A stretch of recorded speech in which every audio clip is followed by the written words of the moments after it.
Hello and welcome back to the rebirth, the reimagining of the swim brief. Nico Messer, are you feeling honored to be the first guest here on the return?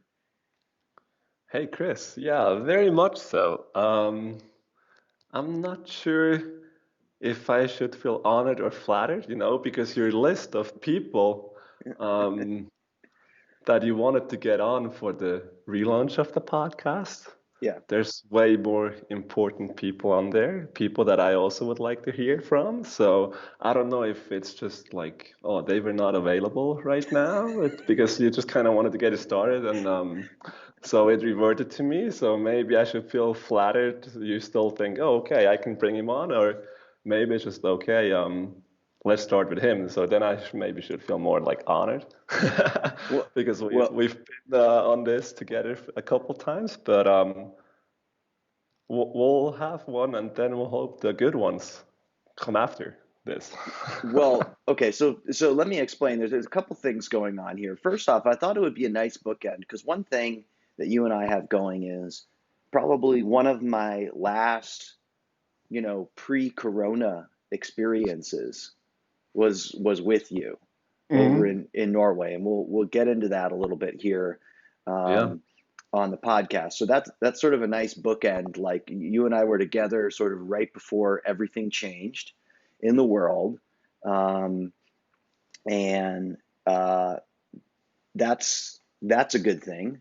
And then the other part of this is, as I said, like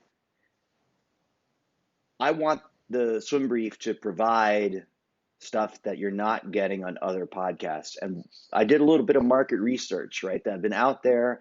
I've been trying to listen to the Brett Hawk podcast. I can't do it. I just cannot. I'm sorry. I like Brett Hawk as a person. I actually like the guests that he's bringing on. I want to be able to listen to it. I can't. But setting that aside, and you look at these other podcasts, one of the biggest holes they have, there's not enough Nico Messer on those podcasts. Yeah, I I don't know mean, if that's a indication of quality for the show podcast. me one of these other podcasts that has a sufficient amount of Nico on it, and then I'll stop inviting you on. But like until then, you got to give the people what they want. Uh, and I've spoken to a number of people who say, "Are you gonna have Nico Messer back on again?" So it's buzzing in my ear, and then I think, okay, let's do it. So help people catch up a little bit. I always think it's interesting. Like we're all going through in some ways, this common experience. Like life has changed Jeez, yeah. dramatically, but based on where you are in the world, um, it's been quite different. So walk us through a little bit what the last, I guess, 8 months have been like for you. Like I last saw you at the end of February, um, and a lot's changed in my life. We'll talk about that a little bit too, but I'm guessing a lot's changed in your life. So what's it been these last 9 months? Yeah, I've been at home a lot, like a lot of other people. Yeah, yeah, But as you said, after you left Norway, um, we pretty much went into shutdown about a week after you left. yeah, Um, and really that happened for no apparent reason at that time, for us, because it wasn't really an issue in right, Europe. It was starting to be an issue in Italy. It was coming up, but we didn't understand the extent of what we're gonna go through as like each country, or like as the continent Europe, right? Um, and I thought, oh, okay, I just have to send them home for maybe a week, 10 days or 2 weeks, and right. we'll just keep low, and then get right back into it. And the way it was back then in Norway is we came back from training camp, we were getting ready to swim, not nationals, it was like our Bergen swim meet, but it Right. was like a qualifying meet, so we were getting ready to get more rest, get ready to compete. And I'm like, oh, okay, not too bad. We'll just, it's not fitting our plan. It's not perfect, but I'll just take this as our rest or taper, and then we'll just train again before the meet, and we'll be rested and we'll be fine, and it won't impact us. Um, 3 days after we were home, we pretty much learned that this is not going to be a 2 week thing. Yeah. And the way it went is, oh, okay, no coaching going on. Sorry, can't pay. So I was, like a lot of people, I was left without any pay, without anything to do, which means I just wasn't paid to be on deck, but I was still expected to work with the athletes, right? Whatever capacity was possible at that time, what we were not allowed to meet or do anything. We didn't have the issues that a lot of the clubs in the US face, where they wanted to switch over to like Zoom and Dryland, because the insurance is not that big of an issue over here in Right. Europe, right? We can just They're not worried about liability. Yeah. no, we can just send them programs, right, and have them Right. do it, and Yeah. we don't have to be worried about getting sued if one of the kids like falls off a bike or something like that, and we told them to go and do a bike ride. So that was pretty easy, but also we were not expecting it at that extent, and it takes a lot of preparation. It's not like you knock out a dryland plan for the next 2 months in like a day and send it, and then you're just sitting at home on the couch and waiting for people to do it, Right. right? And you also had to figure out, because kids had to go to school, but all of a sudden their school was at home from bed, and um, some kids had school from 8 to 10 in the morning, some had it from 10 to noon, and some only had it in the afternoon. So it's also not like you could tell them, oh, do this in the morning, do this in the afternoon, because their schedule would just not match. Right. So what I ended up is I actually almost worked more in the beginning till I figured out what everyone was doing and what we could do. Yeah. And we got into a good routine, and it went from us like expecting to do this for a few weeks to do this for 3 months. Yeah. Which, it worked perfectly fine. They did okay. It was hard, like for everybody, we could literally not meet to maybe at the end where they would start to meet in small groups of two. But it wasn't easy, but also then at the same time, well, like a lot of people, I wasn't getting paid. There were some other things going on. And well, I decided to leave, Right. which I felt like it was in a way that I wasn't achieving what I wanted to achieve there, because I thought there was a lot of things that could go very, very good over there, a Yeah. lot of potential over there. That's also why I brought you over. But sometimes things don't go the way you plan it, and that has been a little bit more the case in my life than maybe in some other. Right. And that's fine. But what sucked is I liked the athletes. It wasn't Yeah. the problem that I didn't think we didn't do well. I mean, you saw, I had some. I wasn't selling very good what we were doing. There were still some kids that even after swimming like a lifetime best for 7 seconds in training, they Yeah. still wouldn't believe what we were doing is working, and they're doing well. So Yeah. I had some issues to like really get breaking the ice, the Scandinavian ice, right, and get through them and convince them of what Literally. we're doing. Um, that was rather difficult, but aside from that, I wasn't worried too much. I thought they would turn around, and if not, they still showed up, even though they told me that they didn't like it. They still kept showing up, so I wasn't too worried about that. And I thought it's going to work out, but the bad thing of me leaving there, and that's why it really left a bad feeling with me, is I had to tell the athletes, I'm not leaving because of you guys, Right. but I have to leave because I don't want to stay. I don't want to be here and not have fun, and make you not have fun, and like be in a situation where all of a sudden they're going to have to make me go. Right. And that was kind of hard, because with some of the athletes we start to see some good things going, and it was a bad time to leave because I wasn't really allowed to see them. Right. You Um, couldn't hold a meeting and go like, "Hey yeah. guys," you'd look at them in the eye and yeah. So I kind of left without really being able to explain it to them, and last time I saw them was like, all right, let's get ready, let's go and get something good out of here. So that was a little bit weird. Um, and I didn't know what to do. I think we were talking at that time somewhere that I wasn't sure what I was going to do, that maybe due to the pandemic that was going on, a lot of the club teams, they were trying to figure out how to keep their coaches on staff, Right. um, more so than hiring new people.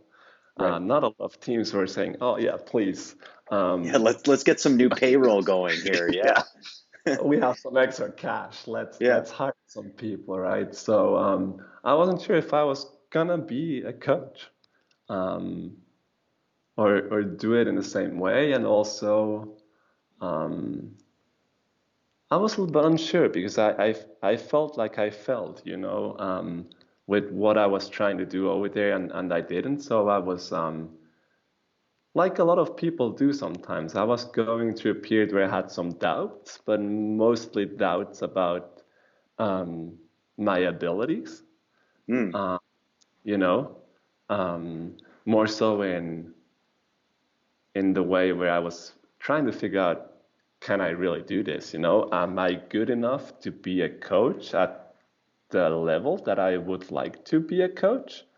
Um, and for the kids that I would like to coach. And I wasn't sure, Yeah. um, because I've gotten a lot of mixed feedback, the last stage of where I was, and I was trying a lot, so I wasn't sure. And all of a sudden, the way it goes, we had a girl over coming from Norway. You met her, from Switzerland, that moved over to train with us. And Corona also had her move back. Yeah. First, because her mom was a little bit worried that she's going to be stuck over in Norway without Sure. family.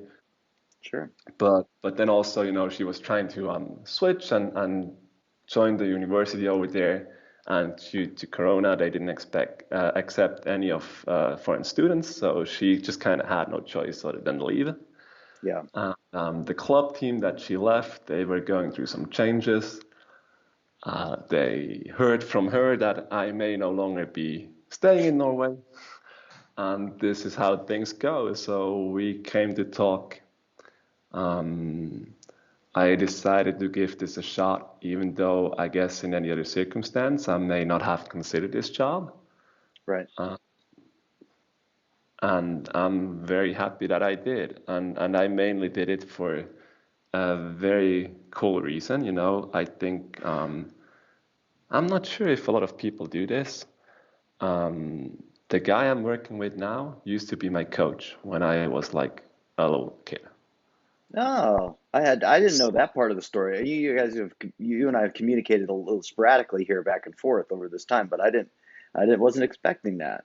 So So how I old were you was, when you swam for this? God, what's his oh, name? I was like 14 or something like that, Yeah. and Okay, came to perfect. one of the age group teams when I was swimming. And let's say back then, he still is, and he was back then. He's a very good coach, but we didn't always see eye to eye when I was an athlete on many things. But it's just because I was 14, I was a Yeah. dumb kid. Um, That's peak dumb so kid age. Like yeah, that's the top age for being like not, you know, good to your coach. That's like, exactly right. So I did a lot of things now, and like in when I think about it, it's not like I regret them, but I'm like, oh man, you were really stupid and disrespectful, and I was just a dumb kid. yeah. Um, but also, so we talked, aside from talking, with the other people from the board and the club, and I found that the way it is, everywhere where you were as a swimmer or where you were as a coach, you take some of the things. You are your own, but you're never your own. You're always a collection of a lot of experiences, For impressions sure. that you collected over time, right? And I just noticed that a lot of the things that I do, they come from him. Mm.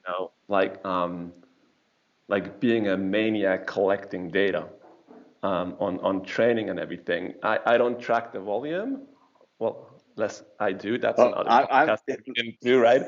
But I think that a lot of the stuff, even like the some of the files that I was using on my yeah, computer yeah. are based on stuff that he did for us that I was using. Okay. So, and we just talked, and it's funny because that was how much probability you have to be in a place where you're gonna work with the guy who was your coach, you Yeah. know. And the funny thing is, and that's on paper, but now I'm his boss, which is very funny, right? Wait, wait a second. How did that happen? Hold on. Well, There's a, because I was hired as the head coach, right? And okay. he's kind of like the head age group coach, but it's like I'm his boss, which Oh, is wow. completely stupid to me because I would never suggest that I'm his boss. But on paper, that's how it is. But that's Sure. just making me laugh every day.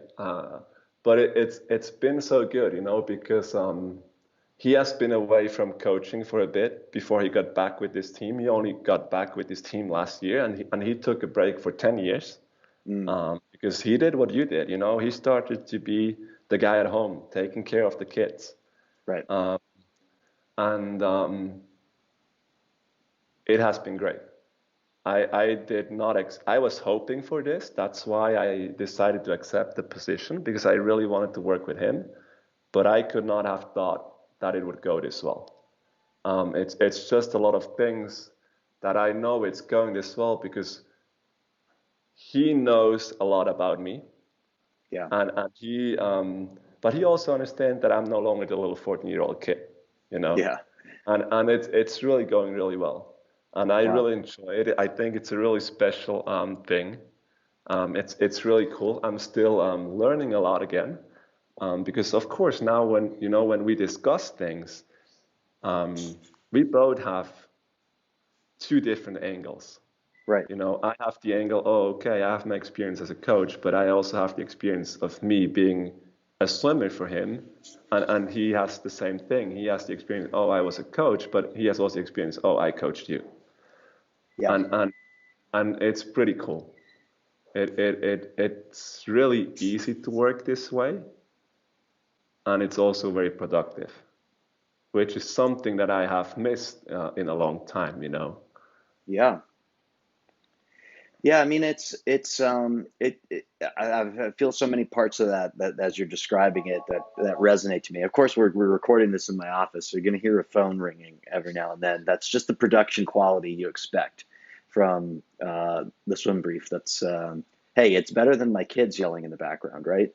So there's a couple parts of this that um, really stuck with me. First off, I just want to ask you really um, I'm already unemployable in Denmark, and I provided a positive reference for you for your job in Norway. So now I feel like I'm Yeah. unemployable in Norway.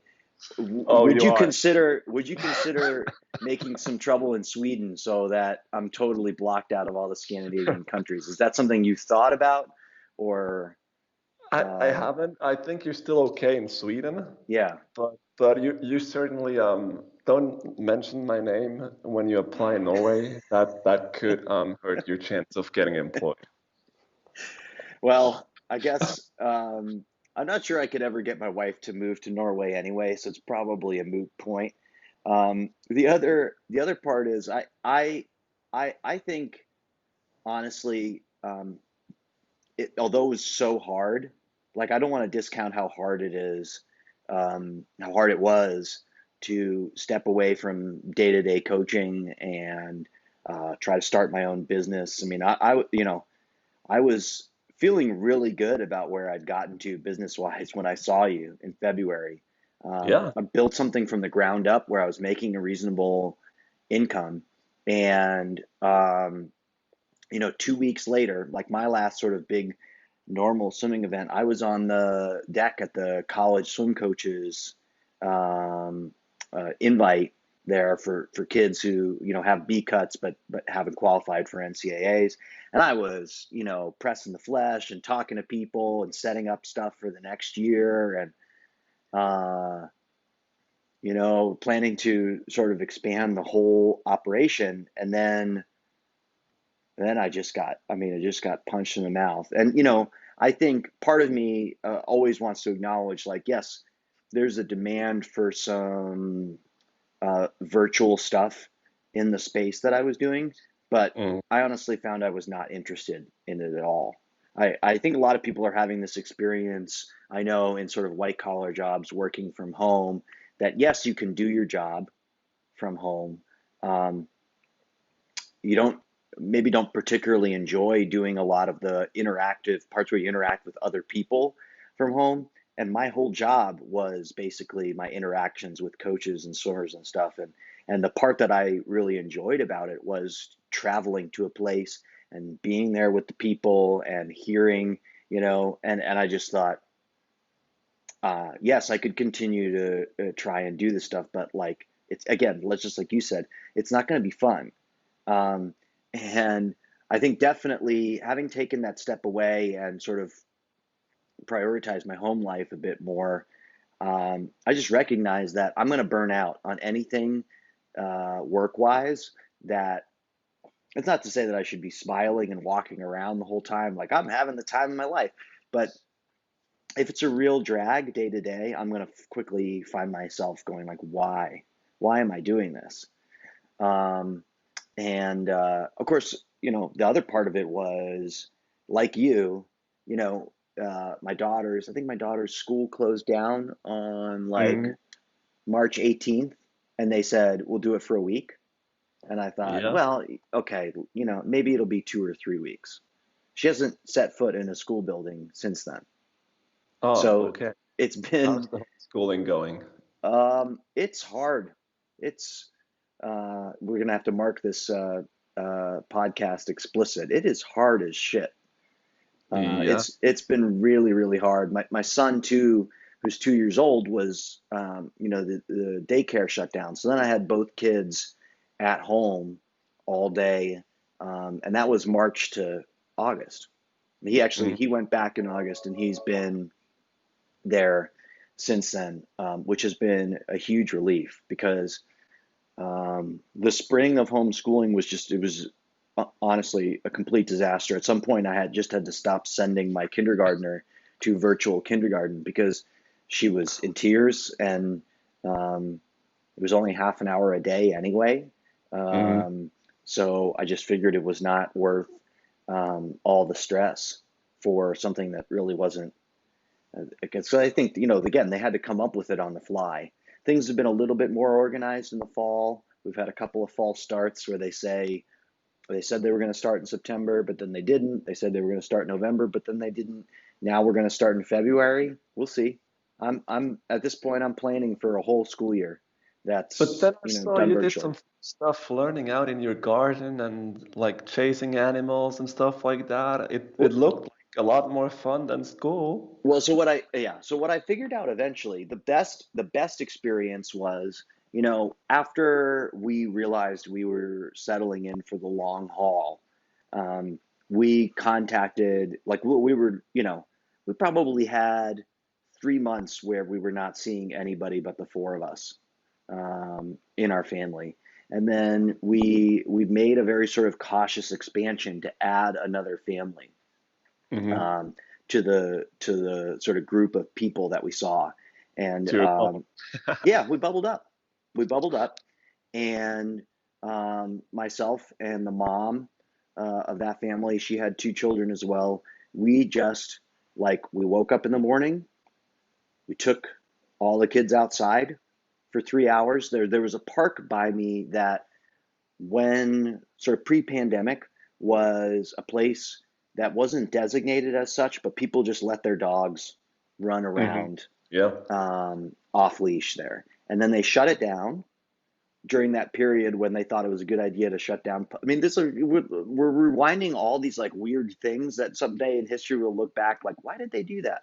When they shut down all the public parks because they thought like that was a thing that was going to help, even though it turns out you want people to go outside Mm. and spread out and not be inside, breathing on each other. But anyway, they shut them down, and when they reopened it, they decided they were actually going to enforce the law in that park, which was that you can't have your dog off a leash. So the result was that people took the park back. Instead of it being a dog park, it became a people park, Cool. and we spread a towel out, and basically we didn't organize anything. We just set the kids loose. Um, and eventually, yeah, they got bug catchers and they started collecting different bugs that were growing in the park. They um, invented different games. My daughter learned to climb a tree. She'd never climbed a tree. I mean, was a city kid, right? She never climbed a tree in her whole life. She climbed to the top of this tree. It was probably, 4 body lengths, of her sort of off the ground. And now she says her favorite thing to do is climb trees. um, so it was really, and not to just make this all about my kids. There was actually coaching applications to it, because what I Mm. saw was um, my kids, in terms of like their physical competency, their ability to move, what they could do with their bodies, it grew like exponentially. And it grew just by letting them like sort of loosely figure it out on their own outdoors. I've always kind of noticed this. Like if you look at like a 1 year old, somebody a kid that's just learned to stand, you'll always notice like they can do a deep squat with their butt basically on the ground. Like they have a level of movement that somehow we unlearn as adults. And it's very interesting because you're looking at this person who's just sort of barely doing the thing, walking, that we sort of take for granted, but then they have all these other physical competencies, and it made me realize that kids are probably like me, the kids that I coach, teenagers even that are older than my kids, they're more resilient than I thought. Mm. And that'll come back around when you hear about what I'm doing training wise, because I hinted at that to you before. I Yeah, mean, the other, I was going to like make a big jump and ask about this if we have already unlearned what we seem to have learned from this time not being in pools.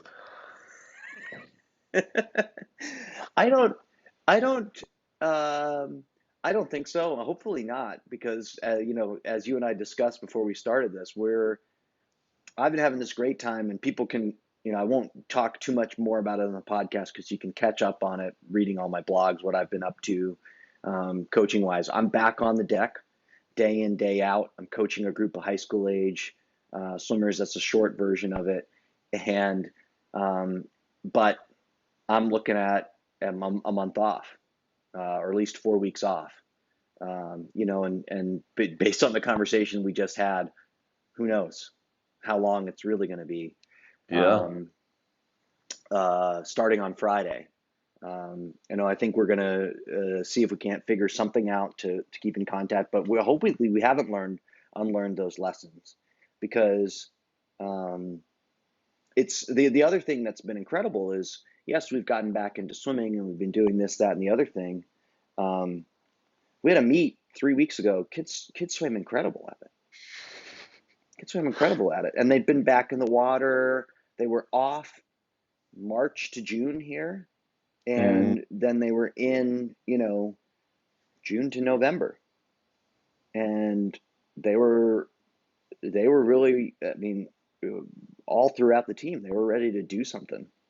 Um, and I guess on some level, I'm not surprised by that, but on the other level, like, yeah, it does make you question uh, whether you need to swim every day, all year round, without breaks, whether that is even the ideal way to go about things. Um, and of course, you don't want to simulate a pandemic to to change up, and there's all sorts of other there's all sorts of other considerations you have to have. But um, yeah, there's a lot, and uh, I also, the other last thing I want to note is, because it's just this podcast is sponsored by my employer now, Jersey Wahoo's Yeah. swim Uh, club. we need to mention this. Yeah, I got to drop the sponsor name in here. My boss, Paul Donovan, is a guy that I've gotten along with really well.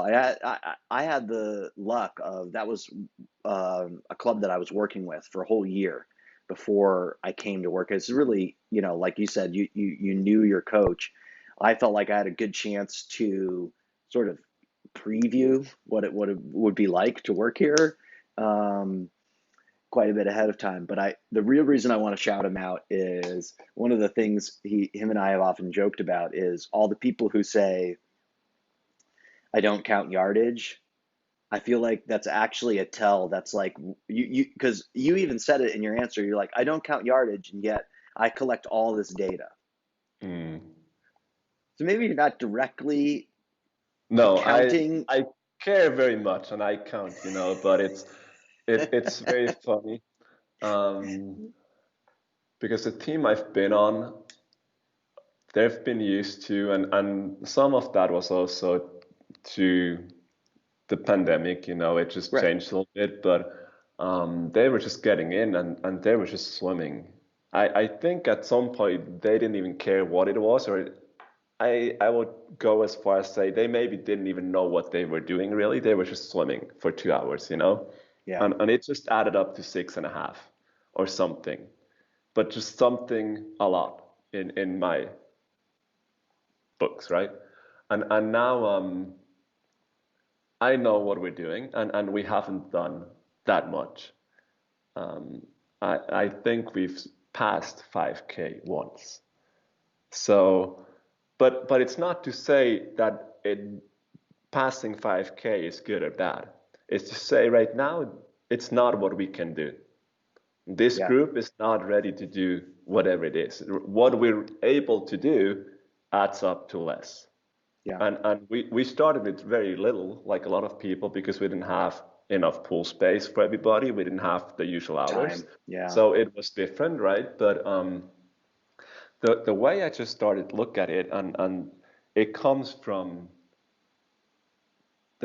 I have the term from Vern Gambetta. Mm-hmm. I look at it as density, not Right. as volume. And Right. by density, I don't just look at the volume that we do. Of course, I track it. I know every meter that we swam, and I put it somewhere, and I know how much it adds up. But I also look at, oh, okay, what else did we do? Are they having a lot of tests? Right now we're in a period where the kids are back to school, Right. almost normal school. And all the teachers all of a sudden feel, oh, we didn't get to do any tests during Corona. Let's do them now. Now. And it's like, not one. Let's do like 11 at once. Right. Because it's really important that we know that they have good grades. Yeah. So right now, a lot of the kids, they're just tired in practice. And it's not because they're tired. It's just their brain is tired. Yeah. They're not even able to do most of the things that I would like to do right now. So some of the kids tell me, "Oh, I can't show up." I'm like, "Okay, then you can't." Like I literally I'm worried, Like me, the coach, I'm worried if they tell me, "Oh, I will not be here today, tomorrow, and the day after tomorrow." But Right. I also know, if they don't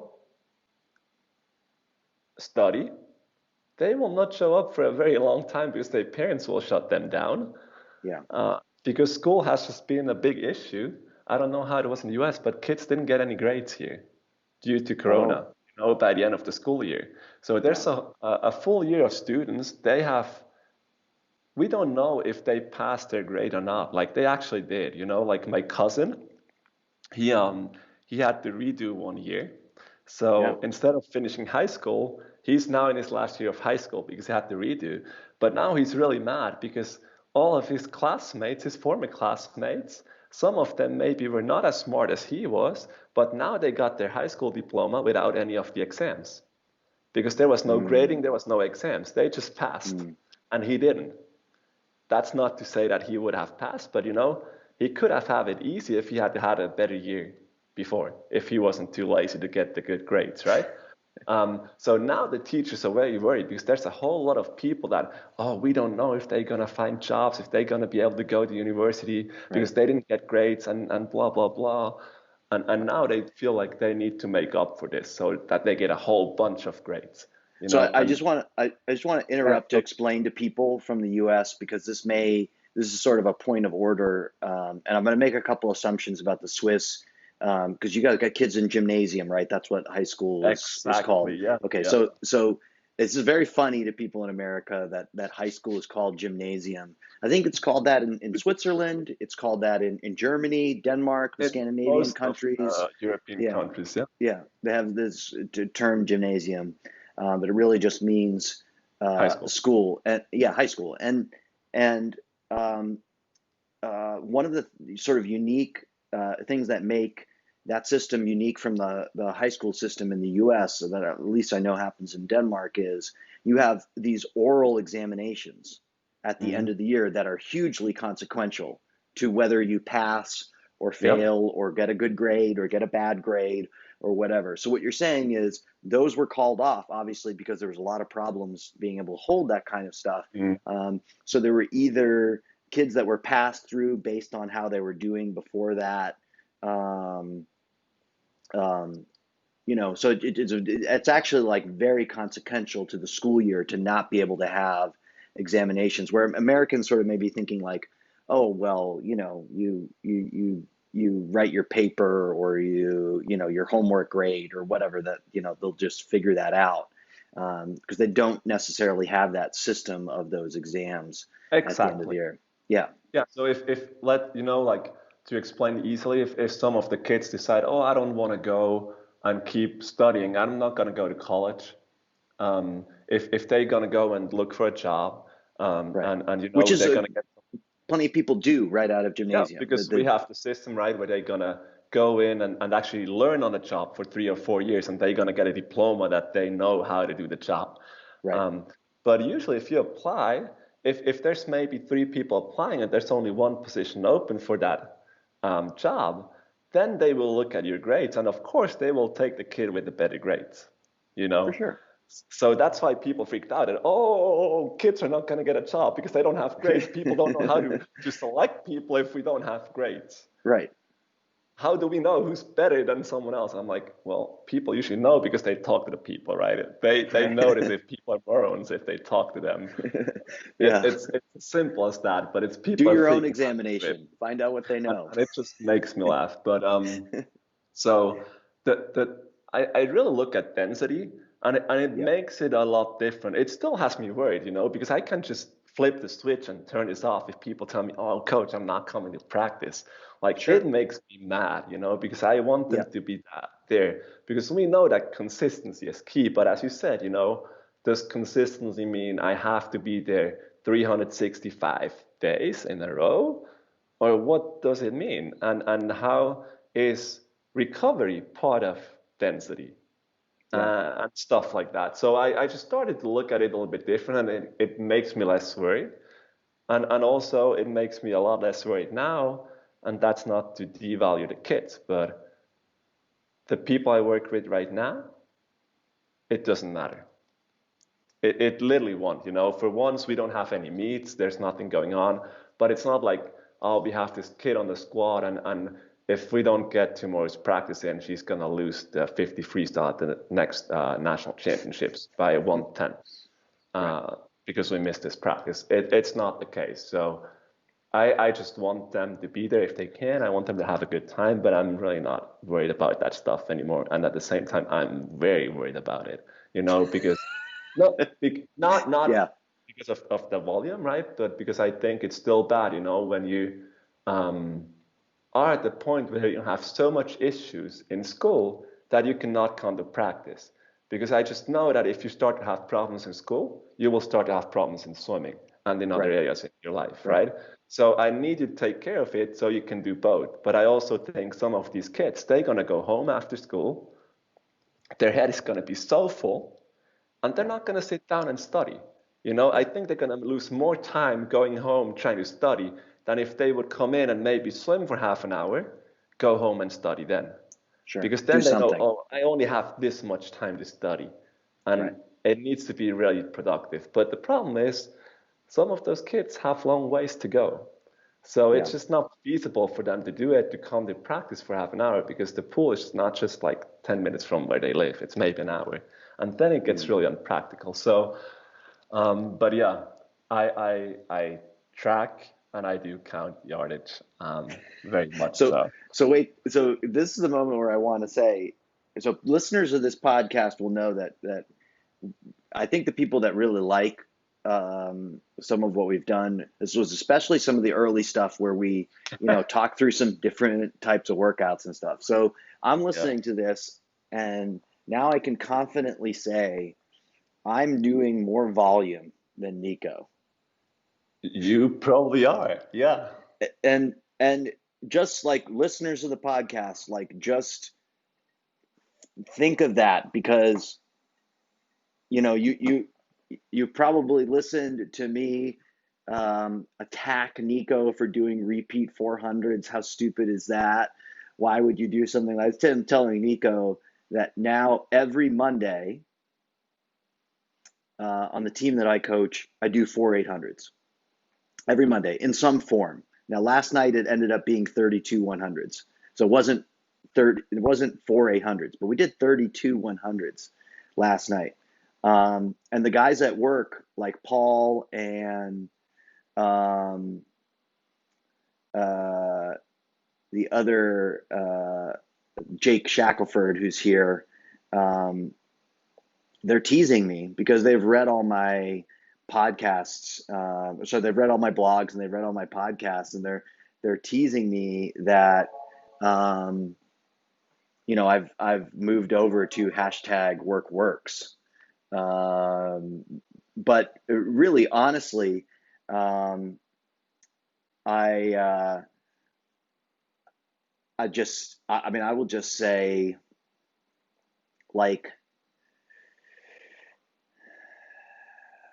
I first off, I'm not the head coach of the team, so I've been given very sort of specific boundaries for what I'm trying to accomplish in a practice and how I'm trying to set this up, and I'm trying to make my practice um, at least a sort of sibling or cousin of what's happening on the top team, so that kids who excel in my group can move on to the next, and it won't be some foreign concept. There won't be a steep learning curve. um, and the top team here is doing 8,000 yards in a two hour practice, and sometimes even more than that. So again, I have to achieve a certain density in my 90-minute practices. Um, I think we did 5,500 in it last night, uh, so that there's some sort of translation from one to the other. And the second thing is, people who have listened really carefully will know that I have always uh, found it, even though like I really liked race pace training, I thought there was a lot of value there. I liked experimenting with it and stuff. I've never thought it was that important what exactly the like how the practice looked on the page, basically. Like, as you say, it's one thing to swim for 2 hours, to swim 6,500 meters. I believe a race pace set can be really productive. I think 32 100s can be really productive. The trick of it is, does the coach know how to make it work? Do the athletes know how to make it work? And if those two things are true, then you can make almost anything work. You could make a 5,000 straight work if everybody knows how to make it work. And I'm having a lot of fun. Again, all the people who know me as a race pace guy, just calm down for a second as I say this. I'm having a lot of fun learning about a different way to run practice. Like, it's not something I've tried before in my whole swimming career. I don't think I've ever done 32 100s ever until this year. And I'm starting to learn more and more how it actually works. Like, I feel like I have a good sense of how it works. I feel like I've got athletes who know how it works. And it's like, it's fun to learn a whole new, it's like learning a whole new language, basically, um, for how to conduct practice. Um, all right, I'm having a bit of an audio problem. Your audio has cut out. So this whole time I've been talking, I haven't heard anything on your end. I don't know exactly what happened, but I'm just making a marker here for myself so that I can come back to it. What's going on, guys? Let me see if I just ditch the headphones here to the end. Try to talk now. Yep. So Yeah, one go ahead. very interesting thing, now that you say it, is so as I said, I think some of these kids here, they didn't even go through the motion in practice. They just went through practice. And it's funny. It was maybe a week ago. One of the girls on the team said that she doesn't know anymore how she was able to do those workouts because she's in the group where she's probably been around 4K at most, maybe 4.5, and she is struggling. She is having a hard time. Yeah. And she asked me, how did I do these things before? Because now when our workout is over, they used to be maybe halfway or 2/3 in. And she doesn't know how she did it before, but she knows that what she's doing now for her seems to be much better. And that's not saying that my practice is better than the other one, in what is there and the thing, but she believes a lot more in what she does now, and she applies herself a lot more than she did before. Because now she's not just there swimming, she's not just going through the motion, but she's actually trying to figure out, what do I have to do? What is this set about? What do I want to do in this practice? And it's a lot harder for her to do this than it was to just swim for 2 hours. Yeah. And it's funny. It's something that's changing here. We had one girl, because we did have our national meet, short course nationals going on, which was very, very weird, but it happened anyway. But I had a girl. We only had one swimmer go there. Yeah, breaststroker, right? Yeah, for many reasons, and she hasn't done a PB in 2 years. Wow. And she is one of the most disciplined trainer on the team, and one of the most disciplined trainer I have seen in a long time. And I think she's been like this before, because you don't just do this like this. Right. And she hasn't gone a PB in a long time, and I didn't know what to do, and I really didn't know how to rest her, or we didn't know if nationals are going to happen, so we kind of didn't. We were just aiming at it while not aiming at it, but our goal was just kind of get back into it, and the goal is to swim fast, no matter if we have nationals or not, or if we have another meet. Our goal is to swim fast, right? That's the goal of our training. So we went there. I was very unsure what to expect, and she just exploded. I mean, she got 3 events, she got 3 PBs, she made a final, which I did not expect at all. But she was like seeded 40s, So how do you get to the final when you're seeded that far back? But it's just, you could just see it was different because she thought she could do it. Yeah. And that has nothing to do with myself or my workouts. In that short of a period, she was able to do it before, she just didn't believe it. And that has something to do with how things were going overall. And I think that's the biggest change, and that's one of the things that I'm afraid, when we were talking about unlearning. It's something I see here, like you were saying, our kids, we had a meet and they were swimming so fast. And I don't know how close you track things, when you couldn't swim and you were shut down and they were not in the pool and they did some stuff on their own and stuff like that. I know that in Norway, the people expected me to track every single thing and check up if everyone did everything that I wrote down on their daily program and stuff like that. And I'm like, no, I don't know their days. It could change. Right. I'll just send it to them.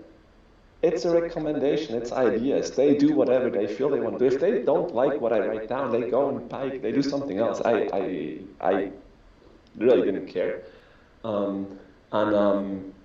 So I feel like a lot of the other sports, also here in Switzerland, we saw that a lot of the kids, when they came back, when they were able to compete, when it was a little bit better and we were having a little window where stuff was happening again, a lot of them did great. And I felt like all of the feedback I heard from some very good athletes was like, oh yeah, I didn't have my coach. I had an idea. He gave me some programming, but in the end, I had to do it. I had to be there. I had to be responsible. I had to do the stuff. I had to figure it out. And it just worked. And now I feel like, what I see from not just swimming, but other sports, like coaches want to take the power back. Like they want to be in control again. And that's fine, but it's people are worse again than they were when people are saying, oh, we're not going to be good because we're not training. Things are horrible. And people were performing just perfectly fine. And now people are back to being worse. And why is that? Because we're doing worse stuff than we did before in some cases because people think we need to make up for it. I'm like, Jesus. So this brings me, and I think I'll wrap the podcast on this. One of the things, so I wasn't managing the workouts with Wahoo's. Paul and Jake for sure were doing most of that when kids were off in that March to June period. I came back on deck in September when everything was sort of rolling again. But what I did, I was doing some work with them virtually, hosting some stuff. And I was trying to sort of draw on experiences that I had for this. And I can say, you talk about experiences in your swimming career that had a big impact on you.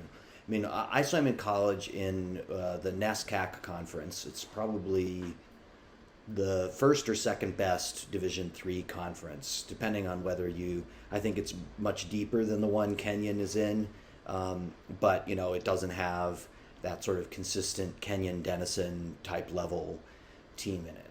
It's a pretty good Division III swimming conference, but it was very restrictive in terms of how much interaction you could have with a coach. You effectively had your first coached practice of the year was on November 1st, and the conference championships was at the end of February. And that was your whole season. And first off, I found I was able to improve over 4 years. But the only point, I struggled the first 2 years, I didn't get any better. And what changed for me from the second to third year was, the third year I realized, like, I don't have to just do what the coach says. Like, I can come up with my own, I have complete freedom, especially in this period from March to October. Most of the year, I can decide what I'm going to do to get ready for the season. That was a huge tipping point for me. And I had all sorts of teammates that, swam at a pretty good level but they didn't get into swim. They didn't do a swimming workout from March to October. And so, it just sort of stuck with me that, like, while no swim coach would dream that up as like their ideal scenario for how things should be run, you had to, in that environment, you had to learn how to figure out things for yourself. And I think most swim coaches, if they really sat and reflected, most coaches sat and reflected, they'd want the kids that they coach to be more independent and more sort of self-driven about what they're doing. They don't like controlling everything. They don't like sort of deciding every single thing for the people that they're coaching. They want the athletes to take their own reins a little bit better. That part of it, I think you've struck on. That's a really important positive development that I hope more people don't lose here as we sort of move back to normal life. Yeah, I hope so too. I see a lot of things that have me worried, some of the kids, but I hope that's just temporary. While some people are freaking out now that we actually can do some stuff in the pool again, and it will flatten out when being in a pool is normal again. Yeah. All right, Nico. Well, it was great. It was great catching up with you. Thanks for coming back. between now and the next time we talk, see if you can't do something about Sweden to get me on the blacklist over there. Maybe just drop a few rumors. Chris doesn't like the colors blue and yellow. Yeah, that's bad. Yeah. He thinks Lund Domkirke is ugly. Something, whatever you can do to sort of put down on the ground that'll sort of poison the water for me in Sweden. That would be great. Yeah, I think I can probably do that. Okay. All right. Thank you, man, and I'll talk to you again soon. Thanks again to your employer for sponsoring this podcast. Thanks, Jersey Wahoo Swim Club. You're doing this on work time. That's the best thing that happened to swimming in a long time. Well, people who listen to this, I'll cut an ad read actually for them on the top of this because we got to do some better marketing here at Jersey. Yeah, absolutely. Anyway, so. Yeah. All right, bye, Nico. Bye.